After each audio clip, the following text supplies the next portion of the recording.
નમસ્કાર, આપ જોઈ રહ્યા છો નેશન પ્લસ ન્યૂઝ. હું છું આપની સાથે હિરલ પંડ્યા. અમરેલી શહેરમાં નગરપાલિકા અને જિલ્લા વહીવટી તંત્ર દ્વારા સંયુક્ત રીતે ગેરકાયદેસર દબાણો પર મોટું ડિમોલિશન હાથ ધરવામાં આવ્યું છે. શહેરના મુખ્ય માર્ગો પર ટ્રાફિક અને સામાન્ય જનતાને નડતરરૂપ એવા ગેરકાયદેસર દબાણો પર વહીવટી તંત્રનું બુલડોઝર ફરી વળ્યું છે.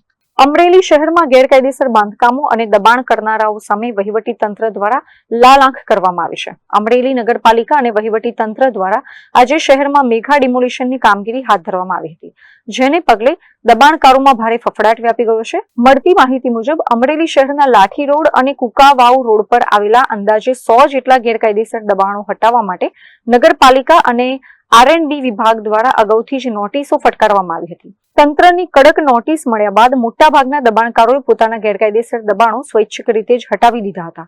બાકી બચેલા દબાણોને દૂર કરવા માટે આજે વહીવટી તંત્રનો મોટો કાફલો મેદાનમાં ઉતર્યો હતો.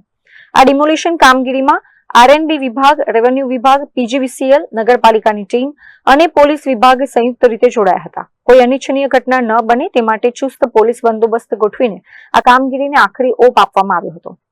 આજે અમરેલીના સેન્ટર પોઈન્ટથી રૂપમ ટોકીજના ઢાળથી લઈ અને ગઢની રાંગ સુધી અને ફરી વખત સેન્ટર પોઈન્ટથી લઈ અને લાઠી રોડ ઉપર બાયપાસ સુધીના જે તમામ આજુબાજુના વિસ્તારો છે એમાં દબાણદારો દ્વારા જે દબાણ કરવામાં આવેલ છે અને નગરપાલિકા અને રોડ એન્ડ બિલ્ડિંગ દ્વારા સંયુક્ત રીતે નોટિસ આપી અને હટાવવા માટે જાણ કરવામાં આવેલી હતી.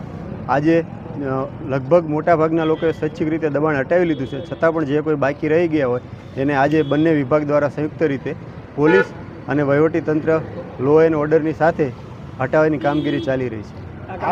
આ જ વિસ્તારમાં સાહેબ પહેલાં પણ ડિમોલેશન કરવામાં આવ્યું છે, ફરીવાર દબાણ થઈ ગયું છે. શું એ બાબતે નગરપાલિકા અને R&Bને પણ આજે કડક રીતે સૂચના આપવામાં આવી છે કે દરેક અઠવાડિયે આ બાબતે એમના અધિકારીઓ દ્વારા જાત તપાસ કરવામાં આવે અને જે પણ દબાણ થાય તો એને તાત્કાલિક હટાવવામાં આવે. અન્ય વિસ્તારમાં પણ દબાણ છે એની ઉપર પણ કાર્યવાહી કરવામાં આવશે કે શું? ચોક્કસ આવશે. આ કામગીરી પૂર્ણ થાય એટલે બાયપાસનું કામગીરી શરૂ કરવામાં આવશે અને એને જે કંઈ દબાણદારો છે એને નોટિસ આપવામાં આવશે.